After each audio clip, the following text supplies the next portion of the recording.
Hey, young adult team, it is another awesome week in young adult ministry. Hopefully you guys are already in full swing and it's Wednesday night, snow's coming down. Hopefully you're going to be safe and warm tonight, especially you Wednesday night groups. Whether you do Zoom or you do in person, just stay safe. First, big thank you. The reason this video is so late and the reason a lot of you are so tired is that there were so many of us that were up at Golden Bell this weekend to help with High School Wintercamp. You did an amazing job. It was great to be there. I was there and got to spend time with the seniors that are coming up, and I'm just excited. Our high school team does such a good job, and I love that you guys were able to serve with them this past weekend.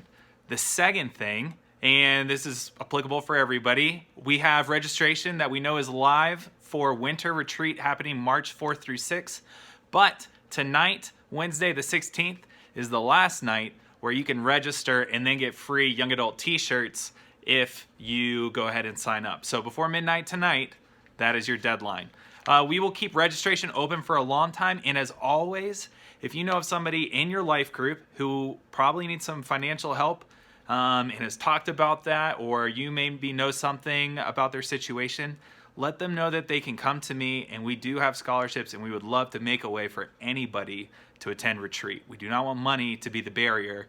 It is just the resource we have to be able to afford it, but we are not going to keep it from people encountering our community and growing deeper here. The third thing is our monthly pause that we do for life groups to give host homes a rest, to give you a rest.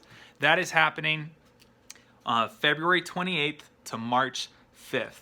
So we're going to do that week. We could have called that the first week of March, but we're calling it the last week of February so that it aligns with winter retreat and so we can get a lot of rest on the front end before we head up to Evergreen.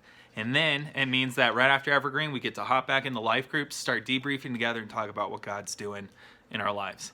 Now, moving from announcements to discussion guide things. Guys, this discussion guide this week, I don't know if you've seen it yet, but it's actually awesome. It is really good. I have no adjustments to make to it. I would actually say run all the way through it, go chronologically each question in a row, and maybe slow down a little bit at questions 5 through 7 where it talks about the difference between judgment and discernment. I know that this is something that a lot of our young adults struggle with, either being really quick to judge and really strong and firm in their opinions, and then on the other side, being really hesitant to have an opinion, to be really hesitant to speak the truth. So go ahead and have an open discussion around what the difference between judgment and discernment is. I think Craig gives us a great roadmap for how to think about it, so I'm excited to hear the discussions that happen in your life group. But yeah, move pretty quickly, sequentially. The questions build really well off of each other, and I think you're going to have a great group. Those questions kind of set you up for success right there. The other thing is to make sure you use the Facilitator guide. It is posted below here. You can also find it on your app, but it's the really helpful version of the discussion questions that has the red letter writing in it with the quote-unquote answers and some tips, and it has good quotes from what Craig actually said when you're trying to remember, okay, what was that like one-line definition he said that like seemed to make so much sense in the moment, but now I can't remember it. It is usually in there in the Facilitator guide version, not just the discussion guide version. Once again, that's posted below. You all are doing an amazing job. I'm excited to go away to Evergreen again sometime soon. Keep it going. We love you. See you soon.